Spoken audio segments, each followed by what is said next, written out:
Can everyone see my screen okay? Yes. Perfect. Well, thank you all for having me here today.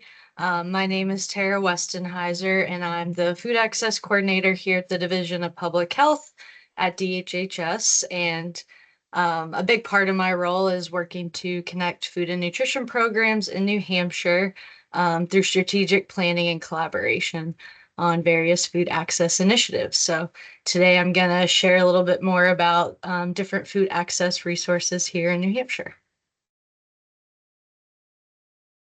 And here's a quick snapshot of what I'm going to cover today. I'm going to do a quick overview of food and nutrition security, talk about some of the food and nutrition programs, and then go into talking about connecting to food and highlighting community gardens, and then hopefully leaving some time for questions. All right.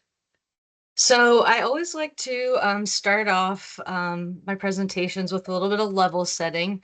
So the most recent Feeding America Map the Meal Gap numbers are from 2022. They were released last May, so I imagine new numbers will be coming out soon. But as of the most recent data, the overall food insecurity rate for New Hampshire was 9.7%.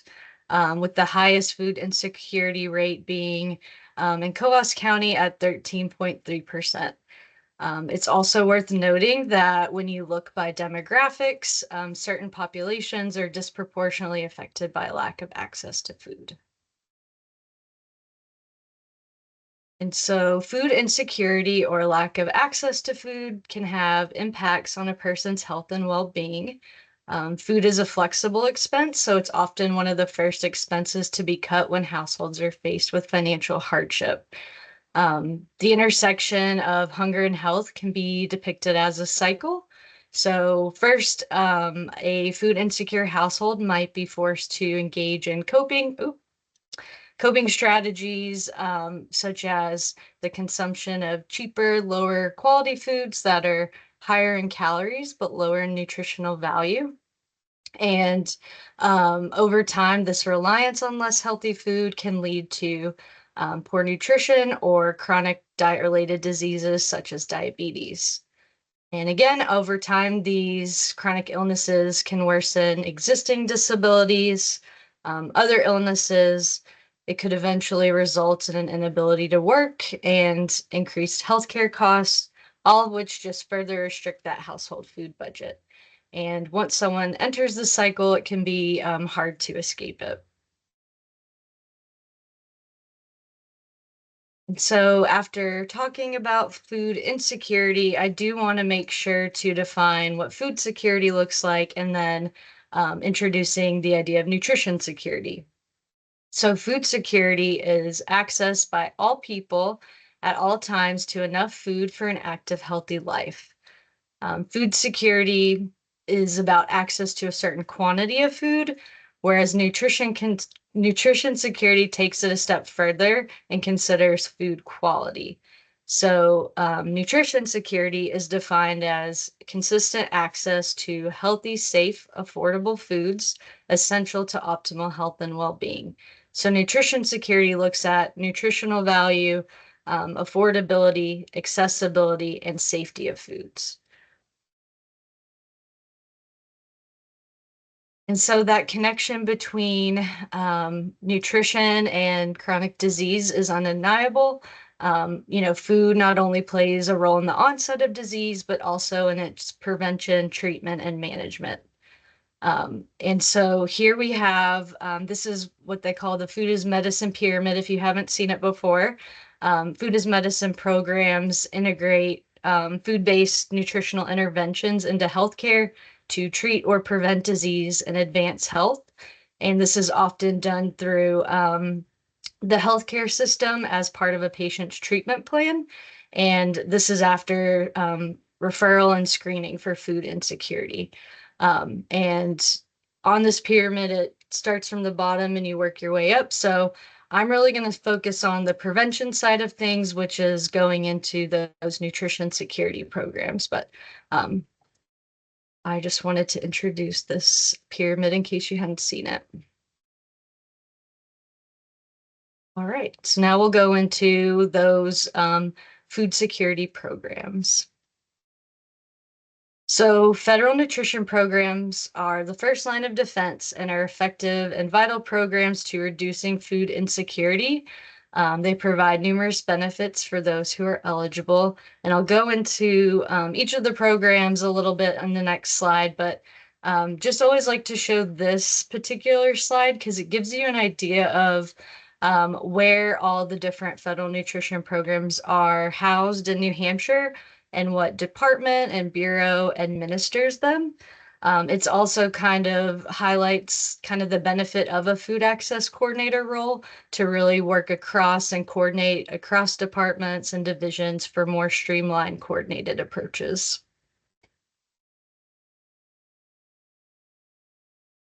And here we have this is a one-pager our interagency work group has been developing, and we hope to have it ready in the next month or two. It's in the final stages of approval, but hope to be able to share this with you soon.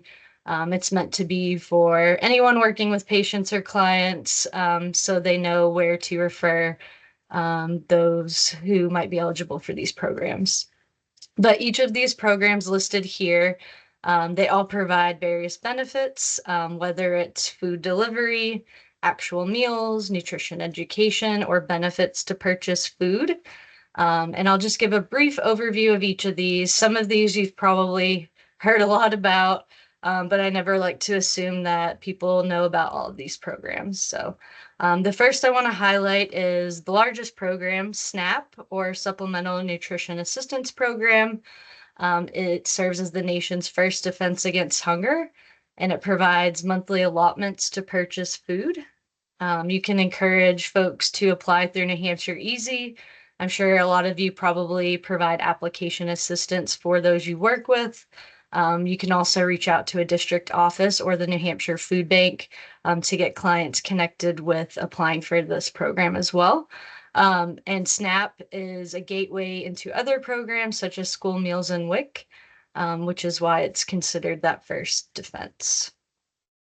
Next, I want to highlight WIC, or the Women, Infant, and Children Program, that provides nutrition education, breastfeeding support, referrals, and nutritious foods for income-eligible pregnant and postpartum women and children up to the age of 5.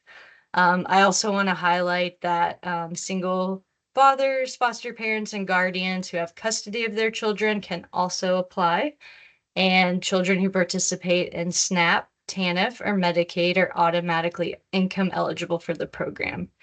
And you can encourage participants to apply using the pre-application tool on the DHHS WIC page, or call the state WIC agency to get connected to a local agency. Another big program that you're probably familiar with, especially if you have kiddos, is school meals. And this provides kids and teens breakfast, lunch, or snacks that meet federal nutrition requirements in participating schools.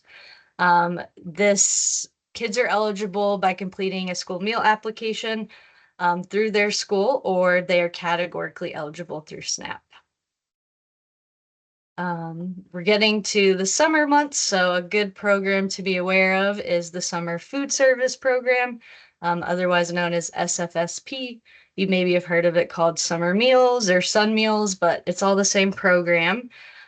This program provides free meals and snacks to kids 18 years and under when school is not in session during the summer. And to receive a meal, caregivers can use the USDA Summer Meal Site Finder link to locate open sites in the area. And you don't have to apply ahead of time. You just can find the location in the area and just show up during the time and dates provided. Another program to be aware of is the Child and Adult Care Food Program, or CACFP. This program provides healthy meals and snacks to child daycare centers, family child care homes, after-school programs, adult daycares, and homeless shelters. And eligibility is determined at the facility level, so anyone attending can receive meals and snacks. And then we have TFAP, or the Emergency Food Assistance Program. And this program provides USDA perishable and non-perishable foods to food pantries, soup kitchens, and other food access points. It's easy to apply for. Participants would just provide verbal attestation that they meet the income guidelines, or if they're already receiving public assistance from another program, they would be automatically eligible. And this is one of the ways food pantries provide nutritious options to their clients. And then two more programs to highlight, well, three more programs. The Commodity Supplemental Food Program provides a monthly box of shelf-stable food items for income-eligible older adults over the age of 60. Participants just complete a simple, quick, easy application saying they meet the guidelines and are over the age of 60. Participating CSFP participants are also eligible for the Senior Farmers Market Nutrition Program, where they receive a one-time summer produce bundle of fresh fruits and vegetables in addition to their shelf-stable food box. And then home-delivered meals and congregate meals are also available. They're prepared meals that are to be enjoyed on-site or at home. And in addition to the healthy meals, these programs provide wellness checks and opportunities for social engagement. I am not the subject matter expert in each of these programs. However, I do know how to connect you to those who are. So at the end, if you have specific questions, if I can't answer them, I definitely know who to connect you with. And hopefully we'll have this one pager ready to share soon. And then lastly, as far as food and nutrition programs go, I do want to highlight that while folks are waiting to receive their benefits, or if someone runs out of benefits at the end of before the end of the month, or if someone's just over that income level, charitable food organizations are here to support those who need them.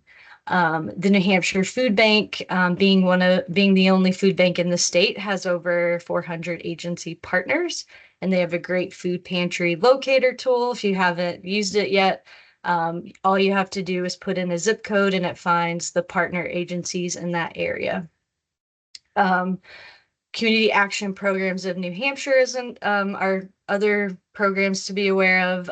They provide programs and services unique to the community needs, and whether that's emergency food or rental assistance. And I've provided some links here as well. And then the End 68 Hours of Hunger programs are also available to provide kids with food to carry them over the weekend during the school year and even in the summer months. So just a couple of other resources. These are not all of the resources that exist, but just wanted to highlight some to be aware of. And so now we're going to shift gears a little bit and talk about connecting to food. What do people do with the food that's provided to them, and what are other ways they can connect with food? So some of you are likely aware March was National Nutrition Month, and I really loved the theme for this year. It was Food Connects Us, and I thought how appropriate for this particular presentation. But the theme really highlights that connection between health, access, traditions, and food across all stages of life. Whether, some different ways you can encourage people to connect with food is learning cooking, food preparation, and meal planning skills, exploring where food comes from, whether that's connecting with the local farmers market, community garden, or growing food at your home. And then learning about food assistance programs such as SNAP, WIC, and CSFP, which we have already done this morning. So again, just want to highlight a couple of organizations if you're not aware. So encouraging people, a lot of people when they visit a food pantry or see food that is unfamiliar, they want to know what they do with that food. So, cooking at home is a great way to connect with food.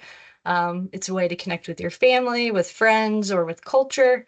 And all these organizations provide various ways to not only connect with food, but learn how to cook, meal planning, and budgeting. So the first program, New Hampshire Food Bank's Cooking Matters program, they provide free hands-on cooking and nutrition classes. They offer workshops, store tours, and 6-week courses. And I provided a link here if you want to learn more. There's also UNH Cooperative Extension's Nutrition Connections team. They also offer various nutrition education classes as well as recipes. They also teach Cooking Matters as well. And the link to find out more is here at the bottom. And then if you haven't seen New Hampshire Harvest of the Month, this is a beautiful poster that they have created. This resource, they share tons of in-season produce ideas and recipes, and New Hampshire Farm to School helps kids learn where their food comes from.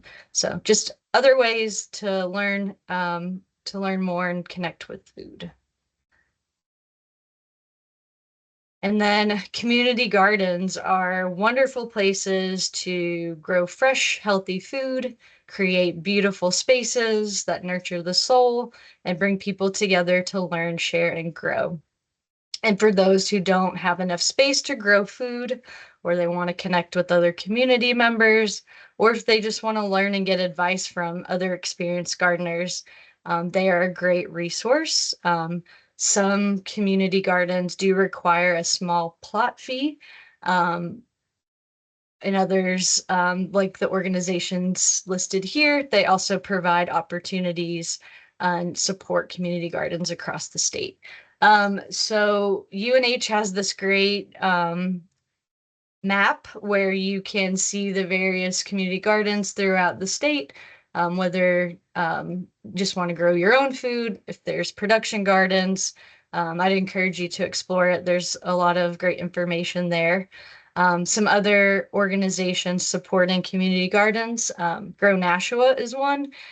They help provide the space and resources to get people started. They provide seeds, instruction, and advice. So anyone in the Nashua area, I would highly encourage you to check it out if you haven't already. For the Manchester area, there's Manchester Grows, and they support several community gardens within Manchester, and I believe they're even expanding. Some of them do require a small plot fee, but check out their website to learn more. And then a couple of other organizations just to highlight. So again, UNH Cooperative Extension has tons of great resources, but one of their programs, Master Gardeners, they have like a monthly newsletter that provides information. You can reach out to them directly and ask questions if you're having trouble with your soil. I believe they do soil testing as well. There's also a program called Plant a Row that encourages home gardeners and even community gardeners to grow an extra row of produce that can be donated to a local food pantry so that there's more access to fresh fruits and vegetables. New Hampshire Food Bank also has a production garden where you can volunteer. It's right next to the Sununu Youth Center. It's also the food grown there is distributed at agency partners. And it's also the food is used in the meals they prepare for community partners as well. And then two other things to highlight. There's a lot of food pantries now that have their own community gardens. A lot of churches do as well. And then Dartmouth Health has what they call a pharmacy garden, and the food grown in that garden goes directly back to community members in the Upper Valley region. So definitely lots of ways to connect here. So I wanted to highlight a couple of these organizations. And then other ways to not only connect with food, but to support local food. there by visiting a farmer's market or farm stand. The links here take you to the New Hampshire Department of Ag, Market and Food. They have a farmer's market resource as well as a farm stand resource where you can see all the ones in each county. For those who receive SNAP, they can use Granite State Market Match to receive 50% off of fruits and vegetables at participating markets and locations. For those who might not be aware, NOFA New Hampshire has a farm share program that provides funds and support for New Hampshire community members to purchase CSA shares or community supported agriculture shares at discounted rates. And then another program that I wanted to highlight is vouchers for veterans. At participating markets, veterans can receive $20 vouchers each week to use at a participating farmers market. So just a couple other resources to share. And then I just kind of want to conclude by saying ways you can stay connected, stay informed on all things food access. If you're not already subscribed to the Food Access newsletter, you can scan this QR code or go to the DHHS site and sign up that way. There's also a number of food access coalitions throughout New Hampshire. If you're not already connected with one of those, that's another great way to connect with other community members who have different focuses for each of the regions. There's also a statewide New Hampshire Food Access Coalition. And if you want to learn more, you can go to the New Hampshire Hunger Solutions website and get signed up for those. And then just want to thank you all for having me here today. Don't hesitate ever to reach out if you have questions. I'm here to support. If you need resources, reach out to me. And I will stop sharing and answer any questions. Awesome. Thank you, Tara. That was great. The one question in the chat, can they get the PowerPoint? Yes, I will share that with you. Okay. Emily, to share. That's what I figured. Okay, perfect. Thank you. And also, I want to apologize. Your Cooking Matters flyer, you sent that to me and I never sent it out because I put it in a newsletter that was going to go out April 1st. And then all those things happened with funding changes and I never got the newsletter out. But I will send that out for all of you. My first job in public health was actually working with SNAP and things like that. So I will send that out for everybody. So I apologize for that. Okay, I'll send you all the PowerPoint and I put a couple links in the chat here as you were talking. Thank you. Any other questions or comments for Tara?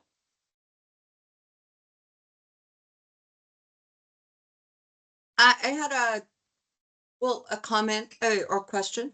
That was a great presentation. Thank you for putting together something so inclusive and clear and simple to understand. There's so many options and some I was not familiar with. So that was just really great, and having the PowerPoint will be wonderful. I'm curious, and this is probably a really silly question.